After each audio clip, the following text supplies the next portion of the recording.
là cưới. Các Tường và Quang Bảo xin chào đón quý vị đến với chương trình Yêu là cưới. Quý vị thân mến, như vậy là chúng ta lại tiếp tục gặp nhau vào buổi chiều thứ Bảy để cùng gặp gỡ và trò chuyện với các cặp đôi. Em không hề nghĩ là bạn này nghiêm túc, cũng không thực sự nhớ đây là ai lắm. Cái bạn này thì biết rất là chín chắn, rất là nghiêm túc, nhưng mà sao ở ngoài nhìn nó xì tin quá. Đến khi mà gặp rồi thì cả hai cùng vỡ mộng, không hợp tính và cãi nhau rất nhiều. Và bây giờ xin mời cặp đôi của ngày hôm nay bước ra sân khấu. Xin mời. Mời các bạn ơi.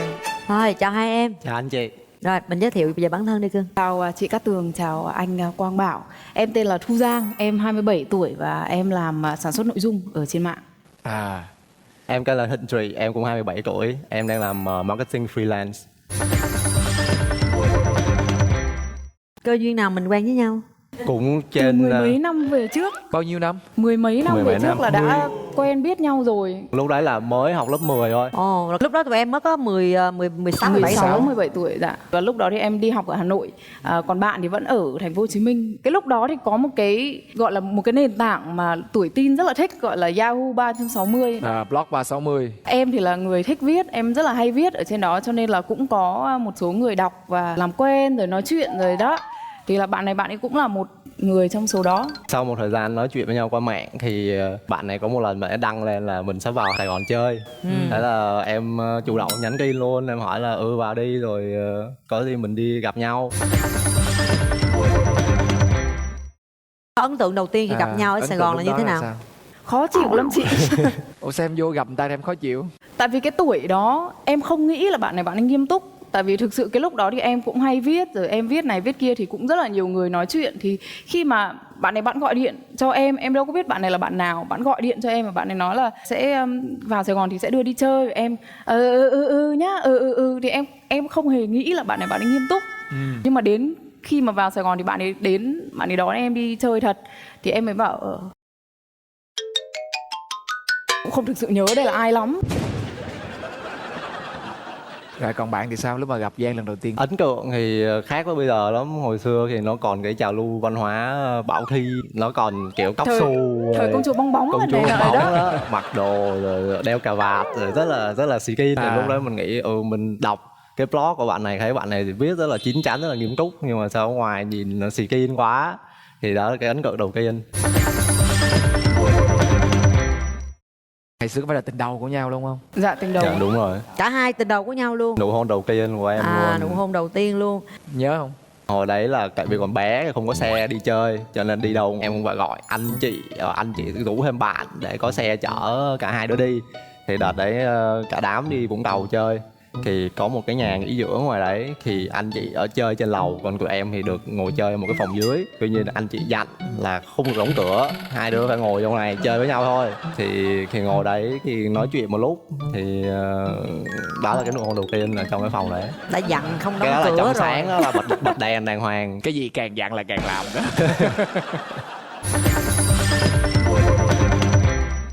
Sau lần đó thì các bạn còn kết nối nhau thêm bao lâu nữa? Hết lớp 10 là gặp nhau lần đầu tiên này. Sau đó cái năm lớp 11 là yêu xa này. Sau đó hết năm lớp 11 thì em cố gắng em học hành cũng khá tử tế, cho nên là nghỉ hè là lại được vào Sài Gòn tiếp. Từ hạng 30 mà lên đến hạng 4 trong lớp. Ghê vậy đó hả? Phấn đấu để muốn được vô Sài Gòn đó. Hả? Còn chị chỉ nhớ chị yêu mà chị từ hạng 4 xuống hạng 30 luôn á. Sau khi đó em vào thì gặp nhau và tất cả mọi thứ nó vỡ mộng từ Ủa đó. sao vậy? Đã gặp trước đó rồi. Nhưng mà cái thời gian gặp Trong nhau 2 tuần. nó rất là ngắn chị. Thấy đẹp không chứ chưa thấy xấu. Trong suốt một năm đấy thì những cái gì mình đưa lên mạng nó chỉ là những cái hình ảnh mà mình muốn người khác thấy thôi. Còn cái mà con người thật của mình thì con người thật đưa thì ra. mình đâu có hiểu. Đến khi mà gặp rồi thì cả hai cùng vỡ mộng, không hợp tính và cãi nhau rất nhiều, cái việc rất là không đáng. Thực sự cái độ tuổi nó cũng khá là xàm xí. Anh chị 17 tuổi mà có gì đâu. Vậy thì được bao lâu? Gọi là yêu xa được 1 năm đó. Sau đó thì đến lúc đơm hoa kết trái, em được trở lại Sài Gòn để gặp nhau rồi thì chỉ chịu được nhau khoảng chắc 2 tuần 2 tuần là bung luôn, mất tiêu luôn. Chia tay. Em mua vé, em đặt vé, ngay hôm sau em bay về Hà Nội. Rồi coi như là không nói chuyện với nhau nữa. Thực ra cũng có giữ liên lạc ở trên Facebook, nhưng mà không thực sự gọi là có cái kết nối ở ngoài đời đó. Thế nhưng mà giữ liên lạc ở trên Facebook, gọi là có bạn bè, có kết bạn ở trên Facebook đó, vậy đó thôi. Sau đó thì tụi em ai làm việc người đấy, ai sống cuộc sống của người đấy, và em đi học đại học, bạn cũng đi học đại học. Học ở đâu? Dạ em học ở Anh. Em học ở Singapore.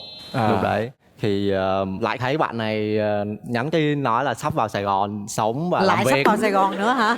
Em lại nhắn tin thì khoảng trước khi bạn này vào thì khoảng 3 tháng thì nhắn tin nhiều hơn, thì em bắt đầu hiểu cái bạn này hơn và thấy là có vẻ là cái người này là khác ngày xưa rồi. Là năm đó năm bao nhiêu? 4-5 năm trôi qua rồi. Lúc đấy là Dạ 6 năm trước. Coi như là chia tay nhau hết 4 năm đi du học. Đúng rồi. Dạ sau khi mà tốt nghiệp đại học thì em mới nói là chắc là em vào Sài Gòn để xem công việc ở đó như thế nào, cuộc sống ở đó như thế nào. Bạn nói ok em vào đi, anh sẽ chỉ đường cho em, anh sẽ giúp đỡ em trong giai đoạn đầu tiên. Thì lúc đó em hoàn toàn không có tình cảm gì cả, không có một chút gì vượt qua cái giới hạn của bạn bè cả. Ở trong Sài Gòn thì mình cũng không quen biết ai, cũng không có người thân thích. Bởi vậy cho nên nếu mà có một người ta muốn giúp đỡ mình, người ta có cái thiện chí giúp đỡ mình ở cái thời gian ban đầu thì cũng rất là tốt. Bởi vậy em cũng thân thiện lại, em cũng đồng ý. Nhưng mà có một cái sự thật là đợt đấy khi em đang làm bài tốt nghiệp, còn 1 tháng nữa thì phải nộp bài. Tuy nhiên là bạn này sẽ về đúng cái ngày mà còn 1 tháng đấy, thì em làm bài sớm hơn tất cả các bạn, nộp trước tất cả các bạn 1 tháng để bay về đúng cái ngày mà bạn này bay về. Thì bạn này bay về lúc 12 giờ trưa thì 10 giờ em đã về cái sân Tân Nhất, đứng đợi để đưa về luôn. Cặp đôi này hay quá ha, chưa yêu nhau mà rất có động lực để mà học tập tốt.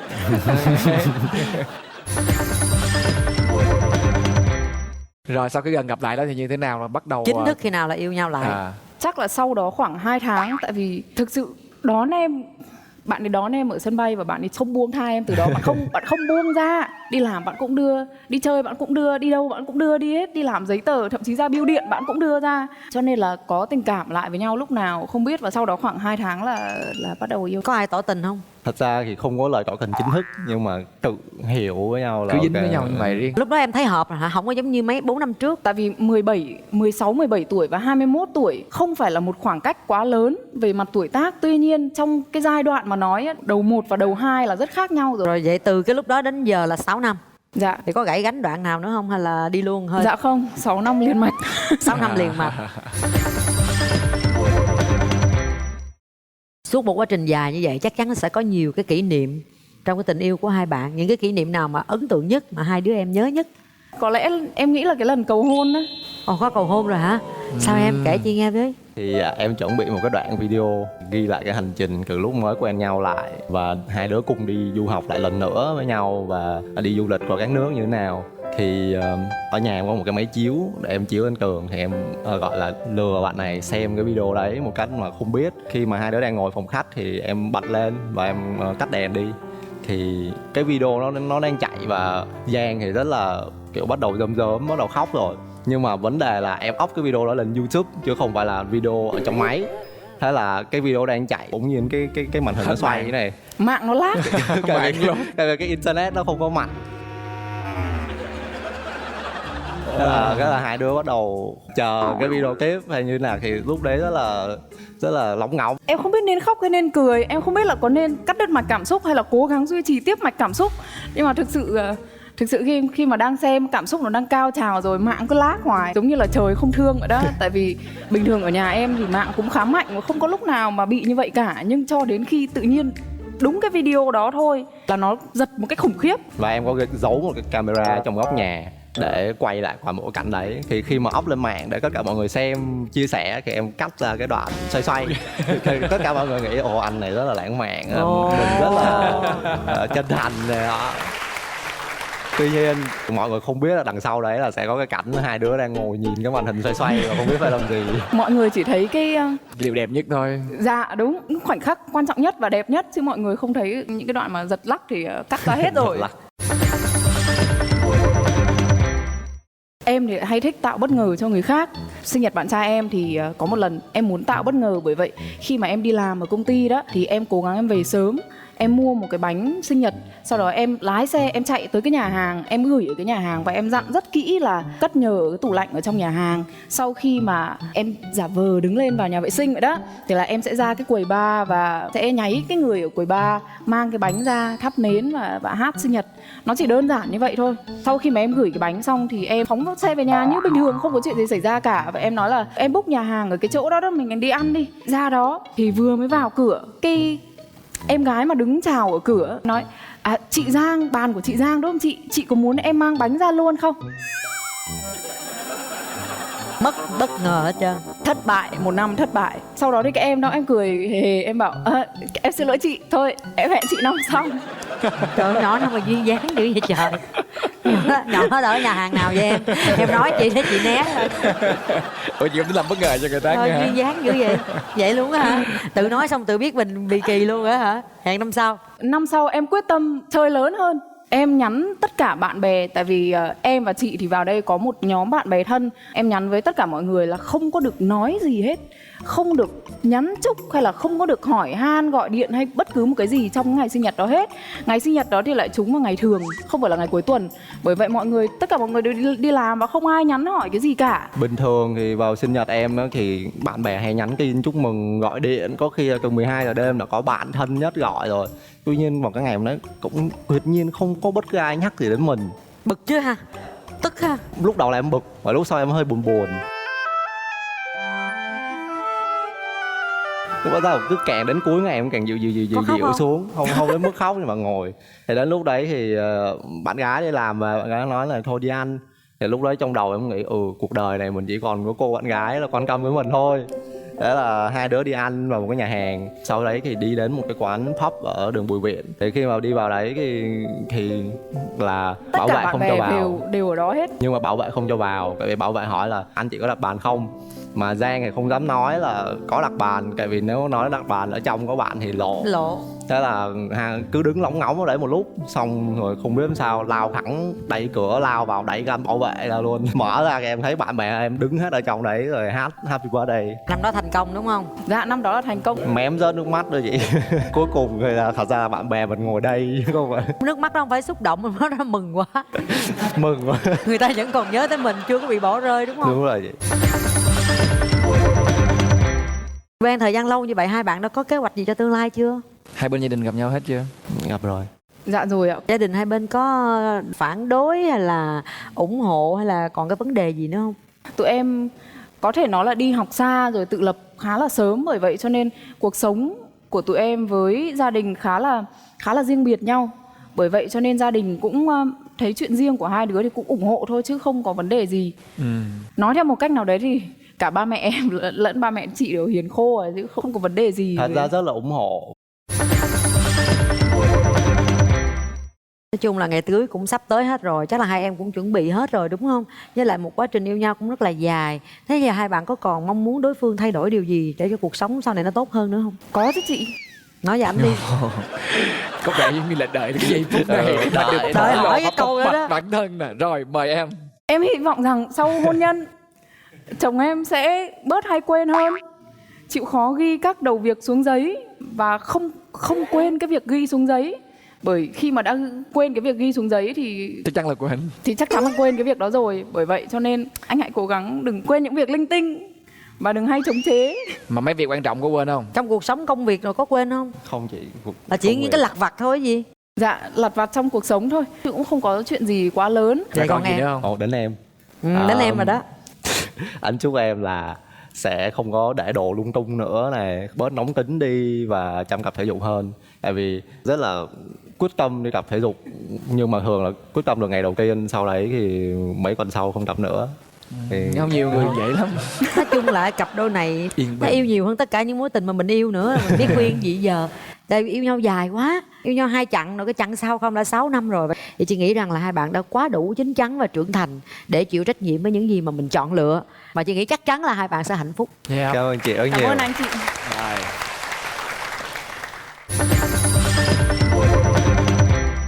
Mình đã có những cái khoảng thời gian với nhau rất là dài rồi, thì cái khoảng thời gian sắp tới nó còn dài hơn nhiều nữa. Anh hy vọng là mình sẽ đi với nhau nó êm đềm yên bình như vậy.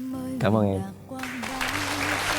Còn em có muốn nói gì với ảnh không? Em biết là chuyện tình cảm của em thì không có nhiều câu chuyện giật gân hay không có nhiều kỷ niệm đặc sắc. Đấy là tại vì mỗi ngày đối với em đều vui cả. Mỗi ngày em đều tận hưởng cái khoảng thời gian với người này. Và em cảm thấy rất là may mắn tại vì cuộc sống của em như vậy. Và em cưới cái người bạn mà em thực sự có thể là mình. Em thực sự có thể chia sẻ tất cả mọi thứ từ lớn nhất cho đến nhỏ nhất. Khi mà đi siêu thị với nhau thì không có gì để kể cả. Tuy nhiên khi mà mình đi siêu thị mình cũng cảm thấy vui tại vì mình có nhau.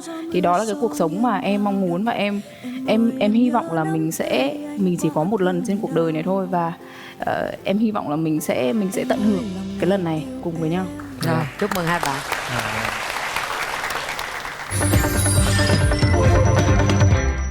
Anh có một món quà bất ngờ dành cho em trong chương trình này. Cầu hôn rồi mà. Dễ thương quá, nhìn mặt hai bạn này giống nhau lắm luôn á.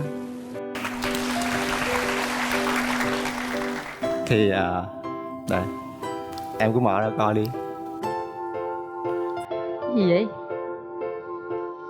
Tặng ở đâu chi vậy? Món quà này không có gì đặc biệt cả. Để treo điện thoại. Tuy ngắm nhiên nó coi đặc phim biệt với thôi. của em. Tại vì mà Giang trước khi đi ngủ ấy, thì rất là hay treo cái điện thoại đầu giường bằng một cái kẹp khác, nhưng mà nó rất là hay bị rớt vào mặt, và anh chúc em là không bị điện thoại rớt vào mặt mỗi đêm nữa. Cảm ơn anh. Có kinh nghiệm quá. Rồi, Thôi, chúc mừng hai bạn. chăm chút nhau đến như vậy là còn muốn gì nữa. Chúc mừng hai bạn. Và bây giờ chúng ta sẽ cùng nhau đến với vòng xoay may mắn của chương trình. Và các bạn sẽ có cơ hội nhận về cho mình một trong những phần quà sau đây. Đầu tiên sẽ là một phiếu mua hàng online trị giá 2 triệu đồng đến từ siêu thị nội thất và trang trí Uma. Với phương châm biến ngôi nhà thành tổ ấm, và Uma sẽ đem đến cho bạn sự khác biệt cho ngôi nhà Việt. Chúng ta cũng có một suất chụp ảnh cưới trọn gói trị giá 15 triệu đồng đến từ thương hiệu Allen cho hạnh phúc trọn vẹn. Chúng ta còn có một hộp bánh Hura Jelly được làm từ sữa thật trứng tươi, sản phẩm của công ty cổ phần BBK. Chúng tôi cũng còn có một voucher 2 triệu đồng đến từ khuôn đúc tay Mom and Baby Casting.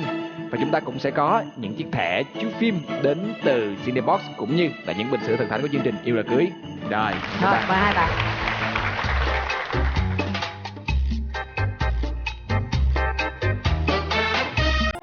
Gì vậy? Tặng ở đâu chi vậy? Món quà này không có gì đặc biệt cả. Để treo điện thoại. Tuy ngắm nhiên nó coi đặc phim biệt với thôi. của em.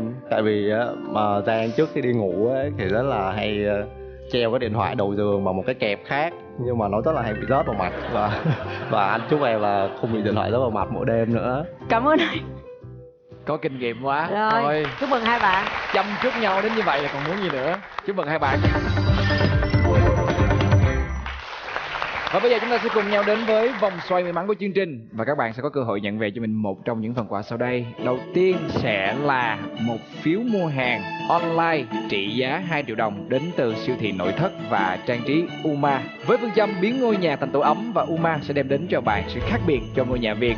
Chúng ta cũng có một suất chụp ảnh cưới trọn gói trị giá 15 triệu đồng đến từ thương hiệu Allen cho hạnh phúc trọn vẹn. Chúng ta còn có một hộp bánh Hura Jelly được làm từ sữa thật trứng tươi, sản phẩm của công ty cổ phần BBK.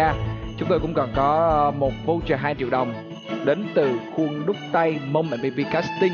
Và chúng ta cũng sẽ có những chiếc thẻ chiếu phim đến từ Cinebox, cũng như là những bình sữa thần thánh của chương trình Yêu Là Cưới. Rồi, các Rồi, bạn. mời hai bạn.